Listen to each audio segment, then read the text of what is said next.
Bismillahirrahmanirrahim. Calculus and Analytic Geometry. Mathematics for second year. Bismillahirrahmanirrahim. Unit 4. Introduction to Analytic Geometry. Chapter का नाम है introduction to analytic geometry. बिस्मिल्लाहिर्रहमानिर्रहीम. Exercise 4.3.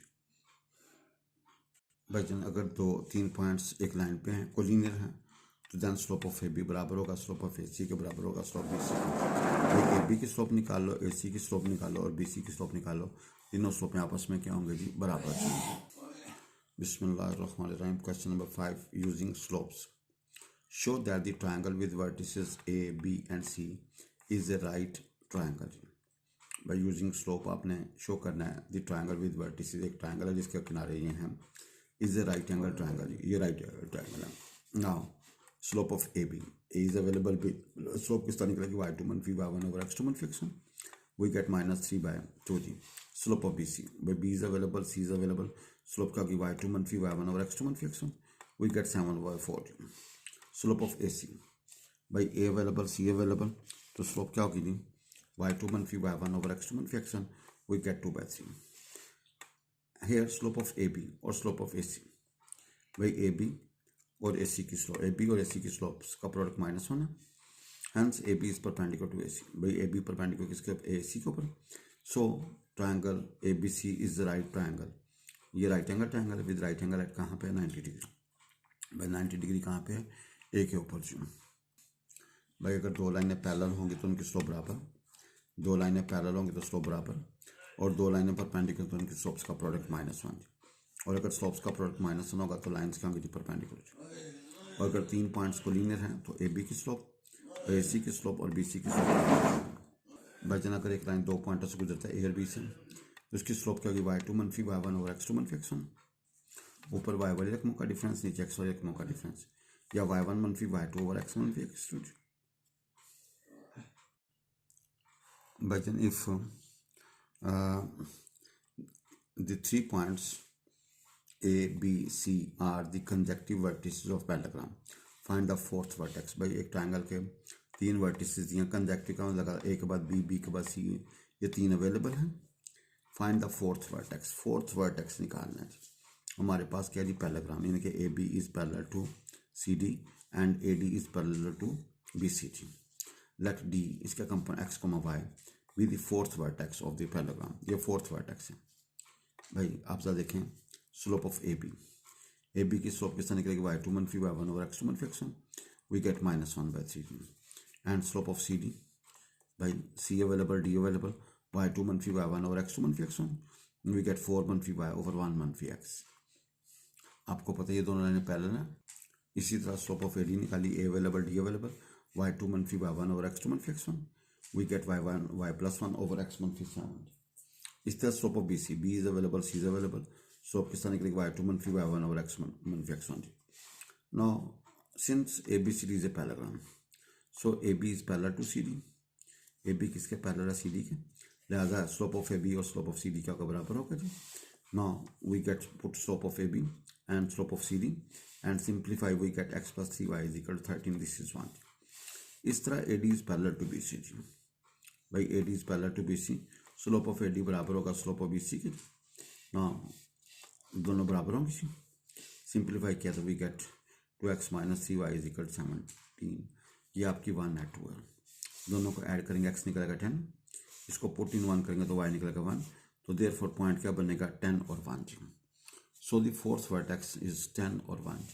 So the fourth vertex हमारे पास क्या बनेगा? 10 और 1. भाई जनाब हमने पढ़ा अगर दो लाइन्स पैरेलल हैं तो उनकी स्लोप क्या होगी? बराबर. अगर स्लोप बराबर है तो लाइन्स क्या होंगी? पैरेलल. इस तरह दो लाइन्स परपेंडिकुलर तो उनकी स्लोप्स का प्रोडक्ट -1. और अगर स्लोप्स का प्रोडक्ट -1 तो लाइन्स क्या होंगी? परपेंडिकुलर. भाई जन अगर एक लाइन दो पॉइंटों से गुजरे उसकी स्लोप क्या होगी? y2 मनफी y1 ओवर x2 मनफी x1. एक लाइन दो पॉइंटों से गुजरे उसकी स्लोप होगी y2 मनफी y1 ओवर x2 मनफी x1. भाई जन the points A B C are consecutive vertices of rhombus. कहता है find the fourth vertex. Fourth vertex निकालना and show that diagonals of rhombus are perpendicular to each other. और साबित करने के रिहम्बस के जो डायगोनल्स होते हैं वो कहते हैं परपेंडिकुलर टू ईच अदर. लेकिन ये ए बी सी डी एक रिहम्बस है जी। A is available, B is available, C is available, D we need. पहले हम डी कैलकुलेट करते हैं। Let D x comma y be the fourth vertex rhombus. Rhombus होता है जिसकी चारों साइडों की लंबाई बराबर होती है लेकिन एंगल 90 नहीं होता जी। अगर एंगल 90 हो तो स्क्वायर बन जाता है, अगर एंगल 90 ना तो वो रिहम्बस बन जाएगी। Now slope of A B, A available, B available, तो स्लोप किस तरह निकलेगी, वाई टू मनफी Y one over x two मनफी एक्स वन जी। भाई A available, B y two मनफी Y one over x two मनफी एक्स वन, वी गेट -3/4। इस तरह स्लोप ऑफ सी डी, भाई C is available, D is available, we get y मनफी 3 over x मनफी 6, Y two मनफी Y one over x two मनफी x one जी। इस तरह slope of A D, y two मनफी Y one over x two मनफी x one जी, वी गेट वाई मनफी 2 ओवर एक्स प्लस 1 जी। इस तरह स्लोप ऑफ बी सी, भाई B is available, C is available, तो स्लोप का वाई टू मनफी Y one over x two मनफी एक्स वन। आपको तो since A B C is rhombus, A B C D rhombus है, so A B C D is also parallelogram. ये parallelogram भी होगी, hence A B is parallel to C D, A B is parallel किसका, C D के, लिहाजा slope of A B बराबर होगा slope of C D के जी। भाई ए बी की स्लोप और सी डी की स्लोप बराबर, दोनों की वैल्यूज रखी, इसको सिंप्लीफाई किया, we get 3x plus 4y is equal to 30, इसको 1 कह दें। अब A D is parallel to B C, लिहाजा स्लोप ऑफ ए डी बराबर होगा स्लोप ऑफ बी सी का। भाई A D is parallel to B C, लिहाजा स्लोप ऑफ ए डी बराबर होगा स्लोप ऑफ बी सी के जी। भाई दोनों की वैल्यूज रखी जी, सिंप्लीफाई किया, we get 4x minus 3y is equal to -10, इसको 2 कह दें। ना आपके पास 1 और 2 अवेलेबल हैं, दोनों को हल किया तो we get y is equal to 6 and x is equal to 2। भाई देखें, मल्टीप्लाई 1 को आप 4 से कर दें एंड 2 को -3 के साथ, ठीक है, ताकि x बैलेंस हो जाए। जब ऐड करोगे x गायब हो जाएगा तो y निकल आएगा जी। इसको 2 में पुट करो, जहाँ जहाँ y या 6 पुट करो and we get x is equal to जी। Therefore so the fourth vertex, और यहाँ बस क्या बनेगा 2 और 6। भाई फोर्थ वर्टेक्स क्या बनेगा 2 और 6। अब आपको पता है slope of diagonal A C, A available, C available, तो स्लोप किस तरह बनेगी, वाई टू मनफी वाई वन और एक्स टू मनफी एक्स वन, ये क्या निकला 1/7 जी। और slope of diagonal B D, भाई B is available, D is available, तो स्लोप का वाई टू मनफी वाई वन और एक्स टू मनफी एक्स वन, वी गेट -7 जी। आपको पता है स्लोप ऑफ ए सी और स्लोप ऑफ बी डी, इन दोनों का प्रोडक्ट -1 है, लिहाजा A C is perpendicular to B D जी। ए सी और बी डी आपस में क्या जी, परपेंडिकुलर जी। भाई जी, so the diagonals A C and B D of rhombus are perpendicular to each other. लिहाजा भाई जन डायगोनल्स क्या होंगे जी, ए सी और बी डी क्या होंगे, परपेंडिकुलर टू ईच अदर। ये आपने साबित करना था जी। भाई जी याद रखें, अगर 2 लाइन्स पैरेलल तो उनकी स्लोप बराबर, अगर स्लोप बराबर तो लाइन्स पैरेलल, 2 लाइन परपेंडिकुलर तो उनकी स्लोप्स का प्रोडक्ट -1, अगर स्लोप्स का प्रोडक्ट -1 तो लाइन आपस में क्या होंगी जी, परपेंडिकुलर जी।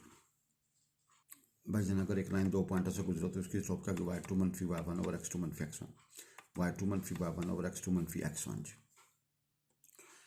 बिस्मिल्लाहिर्रहमानिर्रहीम। 2 pairs of points are given, 2 जोड़े गिवन है। Find whether the 2 lines determine by these points are parallel, perpendicular या नॉन। भाई ए बी एक पेयर है और सी डी एक पेयर है, कहते हैं ये पैरेलल है, परपेंडिकुलर या नॉन जी। तो slope of line determine by A B, भाई A available, B available, slope क्या होगा वाई टू मनफी वाई वन और एक्स टू मनफी x one, we get 6।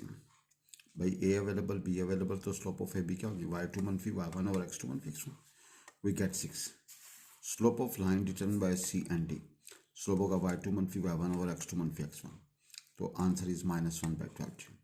Hence 2 lines are neither parallel nor perpendicular. ये लाइनें ना पैरेलल हैं ना परपेंडिकुलर जी। भाई लाइनें ना पैरेलल ना परपेंडिकुलर जी। भाई देखें ना, ए बी की स्लोप निकली है 6 और सी डी की स्लोप निकली है -1/12। Hence lines are neither parallel nor perpendicular, ना पैरेलल है ना perpendicular. Now A is available, B is available, C is available, D is available. Slope of the line determine by A and B, वो निकला y two मनफी Y one over x two मनफी x one, we get -2/9 जी। Slope of the line determined by C and D, by C और D की slope निकली 2, hence the lines are neither parallel nor perpendicular। भाई slope किस तरह निकालते हो, वाई टू मनफी वाई वन और एक्स टू मनफी एक्स वन जी। नाउ क्वेश्चन नंबर है, find the equation of horizontal line through 7 and minus 9 जी। by equation of the horizontal line passing through this point and horizontal line through this point। भाई ये हमारे पास point है 7 और -9, ये line है हॉरिजॉन्टल लाइन है। Since L is horizontal, slope of L क्या होगा जी 0। भाई स्लोप ऑफ एल क्या होगा 0। पॉइंट हमारे पास है 7 और 1/9, फार्मूला होगा पॉइंट स्लोप फॉर्म का y1 is equal to slope into x1 फी x1 जी। भाई point slope formula y1 is equal m into x1 फी x1 जी। भाई आपका x1 ये y1 जी, we put the values and we get y is equal to -9 जी। भाई vertical line through this point, vertical line जो परपेंडिकुलर होगी। अब since L is vertical line, so slope of L क्या होगा m, वो होगा इन्फिनिटी। भाई वर्टिकल लाइन की स्लोप होती है इन्फिनिटी जी। भाई पॉइंट हमारे पास है -5 और x1 y1 ये है फार्मूला पॉइंट स्लोप का, formula y1 is equal m into x1 फी x1 जी। भाई पॉइंट अवेलेबल हो, स्लोप अवेलेबल हो, तो फार्मूला होता है y1 is equal m into x1 फी x1। नाउ आप इस तरह करें y1 over m is equal x1 फी x1 जी। Put the values m we get x is equal to -1। भाई याद देखिएगा हॉरिजॉन्टल लाइन की स्लोप होती है 0 और वर्टिकल लाइन की स्लोप होती है इन्फिनिटी। भाई वर्टिकल लाइन की स्लोप होती है इन्फिनिटी। भाई वर्टिकल लाइन की स्लोप कहती है इन्फिनिटी और हॉरिजॉन्टल लाइन की स्लोप कहती है जी 0। भाई पॉइंट स्लोप फॉर्म क्या होती है, जब पॉइंट अवेलेबल हो, स्लोप अवेलेबल हो, फॉर्म था y1 is equal m into x1 फी x1 जी। भाई जब पॉइंट अवेलेबल, स्लोप अवेलेबल हो, फॉर्म था y1 is equal m into x1 फी x1 जी। भाई जब पॉइंट अवेलेबल हो, स्लोप अवेलेबल हो, फॉर्म था y1 is equal m into x1 फी x1 जी। भाई पॉइंट स्लोप फॉर्म होती है y1 is equal m into x1 फी x1 जी। The line bisecting first and third quadrant, भाई लाइन है जो फर्स्ट और थर्ड क्वाड्रेंट बाइसेक्ट करते हैं angle 45। Since L be the line bisecting first and third quadrant, then clearly L passes through origin and its inclination 45 degree। ज़्यादा अगर inclination 45 0 तो tangent ले लो, टेंजेंट 45 क्या होगा जी 1, तो इसकी स्लोप क्या होगी 1। ना स्लोप हमारे पास 1 है और पॉइंट हमारे पास ओरिजिन है जी। जब पॉइंट स्लोप फॉर्म का फार्मूला था y1 is equal m into x1 फी x1। भाई पॉइंट स्लोप, जब पॉइंट हमारे पास है x1 y1 और स्लोप हमारे पास है m है, तो भाई फार्मूला का y1 is equal m into x1 फी x1। Now x1 y1 0 0, m is 1 and we get y is equal m, y is equal x या x इज इक्वल y जी। The line bisecting second and fourth quadrant, भाई अब जो second और fourth को bisect करेगा जी। भाई जो सेकंड और फोर्थ को क्या करेगा, बाइसेक्ट करेगा जी। Let L be the line bisecting second and fourth quadrant, so clearly L passes through origin, origin से पास करेगी, पॉइंट ओरिजिन आ गया एंड इट्स स्लोप क्या बनेगी जी, एंड इट्स स्लोप। बच्चन देखो ना, ये एंगल होगा 45 देगा, मेजर करते हैं from positive side of x axis, ये एंगल होगा 135, यानी कि इस लाइन का जो इंक्लिनेशन है 135 डिग्री है। भाई 135 डिग्री जी। फिर इंक्लिनेशन क्या, थीटा बराबर है 135, स्लोप ऑफ एल क्या होगा, स्लोप ऑफ 135 वो होगा -1, m इज इक्वल टू -1। अब पॉइंट हमारे पास है, स्लोप हमारे पास है y1 is equal m into x1 फी x1 जी। भाई y1 is equal m into x1 फी x1 जी। भाई हमारे पास -1 है 0.00 and we get y is equal to -x and y is equal to x। भाई पॉइंट स्लोप फॉर्म, जब पॉइंट अवेलेबल हो x1 y1 और स्लोप हमारे पास m अवेलेबल हो, तो फार्मूला बनता है इक्वेशन का y1 is equal m into x1 फी x1। भाई पॉइंट स्लोप फॉर्म का मतलब point available, slope available, formula होगा y1 is equal m into x1 फी x1 जी। भाई y1 is equal m into x1 फी x1 जी। और भाई जन अगर एक लाइन दो पॉइंट से गुजरे a और b से, इसका कंपोनेंट x1 y1, इसका कंपोनेंट x2 y2, स्लोप का होगा y2 y1 over x2 x1। ऊपर y1 एक मौका डिफरेंस, नीचे x1 एक मौका डिफरेंस, स्लोप होगा y2 y1 over x2 x1 जी।